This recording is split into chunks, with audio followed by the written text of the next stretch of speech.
નમસ્તે. દેશ, દુનિયા અને ગુજરાતના આજના તાજા અને મહત્વના સૌથી મોટા સમાચાર મેળવવા માટે આજનો આ વિડીયો અંત સુધી જોતા રહેજો. અને જે પણ મિત્રો નવા છે અમારી આ યુટ્યુબ ચેનલ પર, એમને ખાસ વિનંતી છે, ચેનલને સબસ્ક્રાઇબ ન કરી તો અત્યારે સબસ્ક્રાઇબ કરી લેજો. અને આજના આ સમાચાર જો તમને સારા લાગે તો વિડીયોને એક લાઇક અવશ્ય આપતા જજો અને તમારા દરેક મિત્રો સુધી સોશિયલ મીડિયામાં આ સમાચાર શેર કરી દેજો. અને મિત્રો, ખાસ સૂચના કે તમે અત્યારે જે સમાચાર જોઈ રહ્યા છો એ સમાચાર સોશિયલ મીડિયા હેન્ડલ અને સોશિયલ મીડિયા આધારિત જે સમાચાર અત્યારે પ્રાપ્ત થઈ રહ્યા છે એ પ્રમાણેના છે. એ તમને સમાચાર મળી રહ્યા છે તો એની ખાસ નોંધ તમારે લેવી.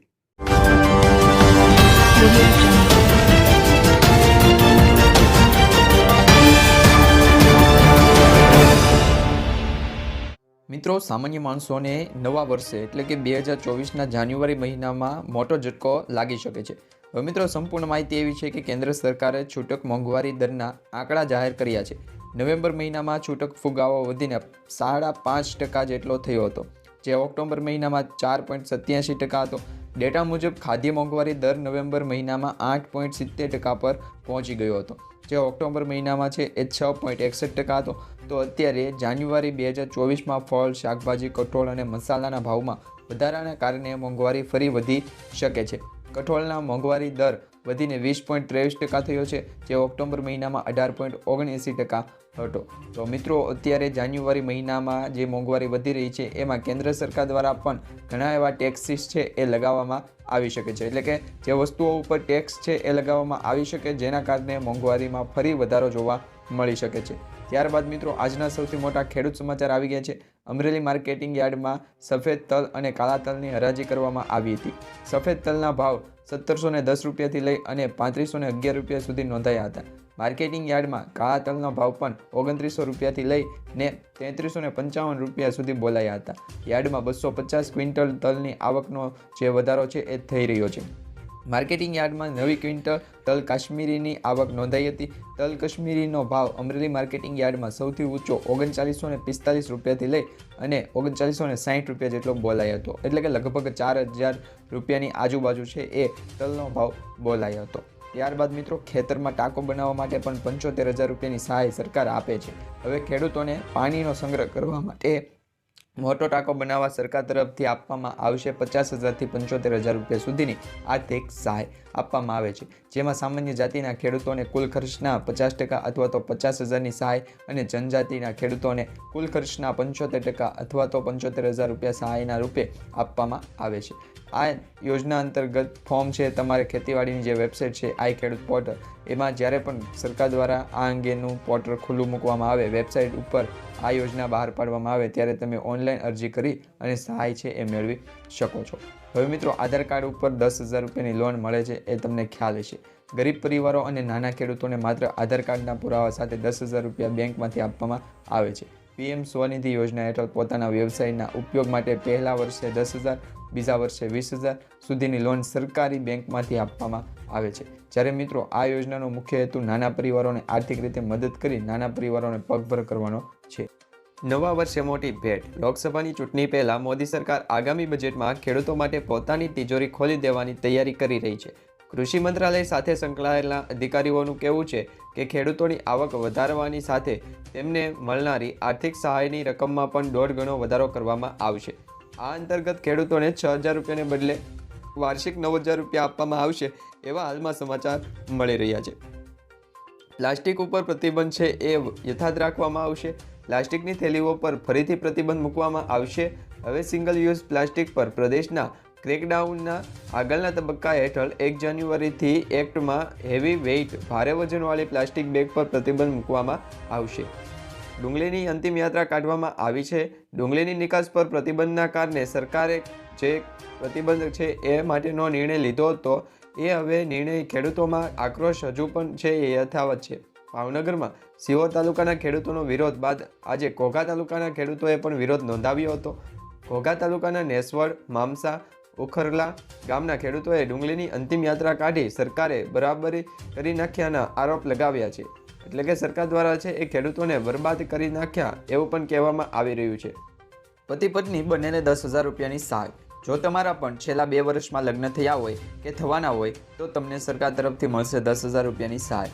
કુંવરબાઈનું મામેરું સહાય યોજના અંતર્ગત કન્યાને 10,000 રૂપિયાની સહાય આપવામાં આવે છે, જેમાં તમારે એક ઓનલાઈન ફોર્મ ભરી જરૂરી ડોક્યુમેન્ટ અપલોડ કરવાના રહેશે, જેમાં કન્યાનું આધાર કાર્ડ, કન્યાના પિતાના વાર્ષિક આવકનો દાખલો, લગ્ન અંગેનું પ્રમાણપત્ર, સ્વઘોષણા પ્રમાણપત્ર અને કન્યાના બેંક ખાતાના પાસબુકની નકલ એટલે કે ઝેરોક્સ, આ ડોક્યુમેન્ટ તમારે અપલોડ કરી અને અરજી સબમિટ કરવાની રહેશે. જ્યારે થોડાક સમય બાદ તમે કરેલી અરજી જ્યારે અપ્રુવલ થશે ત્યારે તમે આપેલા બેંક એકાઉન્ટ નંબર ઉપર તમારી જે કુબેરબાઈનું મામેરાનું જે સહાય યોજના છે એ અંતર્ગત યોજનામાં જે પણ સહાય તમને મળવાપાત્ર હશે એ તમારા બેંક એકાઉન્ટમાં ડાયરેક્ટ જમા થઈ જશે. ત્યારબાદ મિત્રો ખેડૂતોને ઘર બેઠા 42,000ની સહાય કેવી રીતે મળશે? જે ખેડૂતોના 2 યોજનાઓમાં ફોર્મ ભરેલા છે, જેમ કે PM કિસાન યોજના અને PM માનધન યોજના, આ બંને યોજનામાં ફોર્મ ભરેલું છે અને રજિસ્ટ્રેશન કરાવેલું છે, તો એવા ખેડૂતોના ખાતામાં વર્ષે 42,000 રૂપિયા ઘર બેઠા આવશે. સરકાર PM કિસાન યોજના અંતર્ગત દર વર્ષે 6,000 રૂપિયા ખેડૂતોના ખાતામાં નાખે છે. ત્યારે કિસાન યોજના લાભાર્થી જો PM માનધન યોજનામાં ફોર્મ ભરેલું છે તો એમને 60 વર્ષની ઉંમર પછી દર વર્ષે 36,000 રૂપિયાનું પ્રીમિયમ છે એ મળશે. આમ બંને યોજના થઈને ખેડૂતોને ઘર બેઠા 60 વર્ષ પછી એટલે કે જે 60 વર્ષ પછીના ખેડૂત મિત્રો હોય છે એમને 42,000 રૂપિયા સહાય છે એ આપવામાં આવે છે. અને મિત્રો મોદી સરકારની પણ મોટી જાહેરાત. PM મોદી ગુજરાત બાદ રાજસ્થાનમાં પણ અનેક કાર્યક્રમ યોજાયા હતા. હવે મિત્રો અહીંયા જે વાત કરવામાં આવે છે એ જે રાજસ્થાનમાં ચૂંટણી હતી એ વખતની વાત કરવામાં આવે છે. તો જે મોદી સાહેબે જે કાર્યક્રમ કર્યા હતા એમાં મોટી સંખ્યામાં ખેડૂતો પણ જોડાયા હતા, જેમાં વડાપ્રધાને 15મો હપ્તો મોકલ્યાનો હોવાના સમાચાર આપ્યા હતા. અને મિત્રો આ 15મો હપ્તો છે એ ખેડૂતોના બેંક એકાઉન્ટમાં પણ જમા થઈ ગયો છે. તમને પણ 15મો હપ્તો નથી મળ્યો તો નીચે કમેન્ટમાં અત્યારે જ જણાવી દેજો. હવે મિત્રો યુરિયા ખાતર વિશે વાત કરવામાં આવી હતી. તો PM મોદી સાહેબે માહિતી આપી હતી કે ભારતમાં યુરિયાની જે થેલીની કિંમત 266 રૂપિયા છે તેની કિંમત પાકિસ્તાનમાં આશરે 800 રૂપિયા, બાંગ્લાદેશમાં 720, ચીનમાં 2100 અને અમેરિકામાં 3,000 રૂપિયા જેટલું છે. સરકારે યુરિયાના ભાવ સંદર્ભે આપણા ખેડૂતોને પરેશાન નહીં થવા દે એ અંગેના પણ છે એ સમાચાર ત્યાંથી આપ્યા હતા. મિત્રો જનધન ખાતા ધારકોને 2 લાખ સહાય. પ્રધાનમંત્રી જનધન યોજના મોદી સરકારે 2014માં શરૂ કરી હતી. 9 વર્ષમાં આ ખાતાઓની સંખ્યા વધીને 50 કરોડથી વધુ થઈ ગઈ છે. સૌથી મોટી વાત એ છે કે આમાંથી 56% ખાતા મહિલાઓ દ્વારા ખોલવામાં આવ્યા છે. જનધન ખાતું બેંકો દ્વારા 0 બેલેન્સ પર ખોલવામાં આવે છે. ખાતું ખોલ્યા પછી તમને મફત રૂપે ડેબિટ કાર્ડ મળે છે. આ ડેબિટ કાર્ડ પર 2 લાખનો અકસ્માત વીમો પણ ઉપલબ્ધ થાય છે. આ ઉપરાંત 10,000ની ઓવરડ્રાફ્ટ સુવિધા પણ ઉપલબ્ધ થાય છે. ત્યારબાદ મિત્રો કોરોનાને લઈને રાજ્ય સરકારે એલર્ટ જાહેર કર્યું છે. કોરોનાનો નવો વેરિયન્ટ JN1ને લઈને રાજ્ય સરકાર એલર્ટ થઈ ગઈ છે. રાજ્ય સરકારે સિવિલ હોસ્પિટલ અમદાવાદને 300 ICU બેડની વ્યવસ્થા કરવા અધિકારીઓને સૂચના પણ આપી દીધી છે. તેમજ સિવિલ તરફથી પણ કોરોનાને પહોંચી વળવા માટે આગવી તૈયારીઓના ભાગરૂપે 20,000 લીટરની 2 ઓક્સિજન ટેન્ક, 500 વેન્ટિલેટર જેટલા બેડ તેમજ 5300 લીટર પ્રતિ મિનિટ ઉત્પાદન કરી શકે તેવા 7 ઓક્સિજન પ્લાન્ટ તૈયાર કરવા સૂચના અપાઈ છે. ત્યારબાદ મિત્રો માત્ર 600 રૂપિયામાં ગેસ સિલિન્ડર. દેશમાં દિવસે ને દિવસે મોંઘવારી વધી રહી છે અને તેમાં પણ જો રસોઈ ગેસના બાટલાનો ભાવમાં વધારો થાય ત્યારે ઘણા લોકોનું બજેટ ખોરવાઈ જાય છે. ત્યારે હવે 600 રૂપિયામાં રસોઈ ગેસનો બાટલો આપવામાં આવશે. આ માટે કેન્દ્ર સરકાર 75 લાખ કનેક્શન આપવાની તૈયારી કરી રહી છે. કેન્દ્રીય મંત્રી હરદીપસિંહ પુરીએ સંસદમાં આ અંગેની મહત્વપૂર્ણ માહિતી આપતા કહ્યું હતું કે કેન્દ્ર સરકાર ગરીબ પરિવારોને સસ્તામાં રસોઈ ગેસનો બાટલો દેવામાં અન્ય દેશની તુલનામાં અસરકારક છે. હવે મિત્રો કેન્દ્ર સરકાર દ્વારા જે પણ પ્રધાનમંત્રી જે ઉજ્જવલા યોજના છે એ અંતર્ગત જે પણ લાભાર્થી છે, રેશન કાર્ડ ધારકો છે, એમને 1100 રૂપિયામાં ગેસનો બાટલો આપવામાં આવતો એ બાદ 200 રૂપિયાનો ભાવ ઘટાડી અને 900 રૂપિયામાં આપવામાં આવે છે. હવે મિત્રો આ 900 રૂપિયાના ગેસ સિલિન્ડરમાં 300 રૂપિયા સબસિડી છે એ આપવામાં આવે, જેથી કરી 600 રૂપિયામાં તમને ગેસ સિલિન્ડર છે એ વેચે છે. હવે મિત્રો ત્યારબાદ ગુજરાત પર માવઠાનો સંકટ. રાજ્યમાં કડકડતી ઠંડી બાદ હવે માવઠાની આગાહીને પગલે જગતનો તાત ચિંતામાં બેઠો છે. રાજ્યમાં 23મી ડિસેમ્બર બાદ કમોસમી વરસાદની આગાહી કરાઈ હતી, પરંતુ હજુ સુધી ગુજરાત રાજ્યમાં આવું કોઈપણ વાતાવરણનું છે એ સંજોગ નથી બન્યા. રાજ્યમાં ભારે ગાજવીજ સાથે કરા તેમજ અમુક જિલ્લાઓમાં ભારે વરસાદ પડવાની હવામાન વિભાગે આગાહી કરી હતી, પરંતુ હજુ સુધી એવું વાતાવરણમાં પલટો જોવા મળ્યો નથી. રાજ્યમાં ખાસ કરીને દરિયા કિનારે આવેલા જિલ્લાઓમાં કમોસમી વરસાદની ભીતિ છે એ કહેવામાં આવી હતી, જે આગાહીઓ કરવામાં આવી હતી. પરંતુ હાલ ગુજરાત રાજ્યમાં માવઠાની અસર નથી, પરંતુ ગુજરાત રાજ્યમાં ઠંડીનું પ્રમાણ દિવસે ને દિવસે છે એ વધી રહ્યું છે. ત્યારબાદ મિત્રો સોના ચાંદીના ભાવમાં વધારો. વર્ષ પૂરું થવામાં હવે ગણતરીના દિવસો જ બાકી છે. સોના ચાંદીમાં જબરદસ્ત ઉછાળો જોવા મળી રહ્યો છે. સોનાનો ભાવ 62,500 અને ચાંદીનો ભાવ 75,000 આસપાસ હતો. જો તમે પણ સોનું ખરીદવાનું વિચારી રહ્યા છો તો રોકાણ કરવાની સારી તક છે. જે બજાર છે એમાં સોનાના ભાવમાં થોડો વધારો જોવા મળી રહ્યો છે. મલ્ટી કોમોડિટી એક્સચેન્જ પર ફેબ્રુઆરી 2024માં ડિલિવરી માટેનો જે સોનાનો વાયદો છે એ 54 અથવા તો 0.09% વધીને 62,530 પ્રતિ 10 ગ્રામ થયો હતો. છેલ્લા સત્રમાં સોનાની કિંમત 62,476 રૂપિયા પ્રતિ 10 ગ્રામના સ્તર પર પહોંચી હતી. 450 રૂપિયામાં સિલિન્ડર આપવાની કોઈ યોજના નથી. કેન્દ્ર સરકારે સ્પષ્ટ કહી દીધું છે કે 450 રૂપિયામાં એલપીજી સિલિન્ડર આપવાની કોઈ પણ યોજના નથી.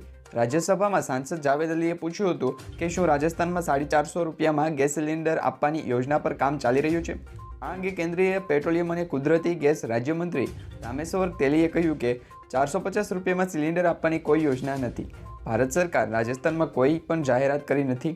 તો સરકાર દ્વારા એટલે કે કેન્દ્ર સરકાર દ્વારા આજથી 4-5 મહિના પહેલાં ગેસ સિલિન્ડરના ભાવમાં ઘટાડો કરવામાં આવ્યો હતો.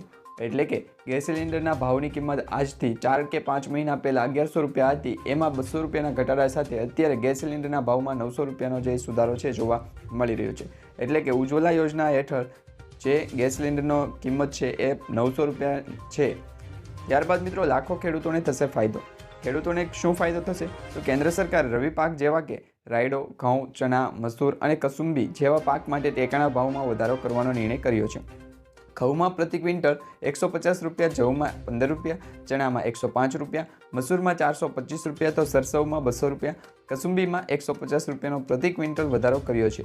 ઉલ્લેખનીય છે કે દર વર્ષે ખરીફ અને રવિ પાકના વાવેતર પહેલાં સરકાર દ્વારા ટેકાના ભાવ જાહેર કરવામાં આવે છે.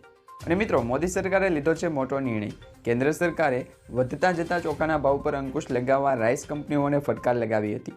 કેન્દ્રના ખાદ્ય અને સાર્વજનિક વિતરણ વિભાગના સચિવ સંજીવ ચોપડાએ બાસમતી ચોખાના મૂલ્યાંકન માટે એક બેઠક બોલાવી હતી, જેમાં ભાવ ઘટાડવાના આદેશ આપ્યા હતા. સચિવે કહ્યું છે કે ભારતીય ખાદ્ય વિભાગ પાસે ચોખાના પર્યાપ્ત ભંડાર છે, તો આટલા ભાવ કેમ વધી રહ્યા છે? આમ આવનારા સમયમાં ચોખાના ભાવમાં ઘટાડા થાય તેવા એંધાણ છે એ જોવા મળી રહ્યા છે. પરિવહન વાહન ખરીદવા માટે સરકાર 75,000 રૂપિયાની સહાય આપે છે. કિસાન પરિવહન યોજના છે. આ યોજનામાં ગુજરાતના ખેડૂતોની આવક બમણી થાય તે માટે સરકાર દ્વારા અનેક પ્રકારની યોજનાઓ ચલાવવામાં આવી રહી છે. રાજ્ય સરકાર દ્વારા ખેતીના સાધનો અને વાહનો માટે સબસિડી આપવામાં આવે છે. આવી જ એક ખેડૂતલક્ષી યોજના કિસાન પરિવહન યોજના છે, જેમાં ખેડૂતો પાક ઉગાડે પછી તેને માર્કેટ યાર્ડ સુધી લઈ જવા માટે પરિવહન માટે ટ્રેક્ટર જેવા સાધનોની જરૂર પડે છે. ઘણી વખત વાહનોના અભાવે પાક બગડી જતા ખેડૂતોએ નુકસાન વેઠવાનો પણ વારો આવે છે.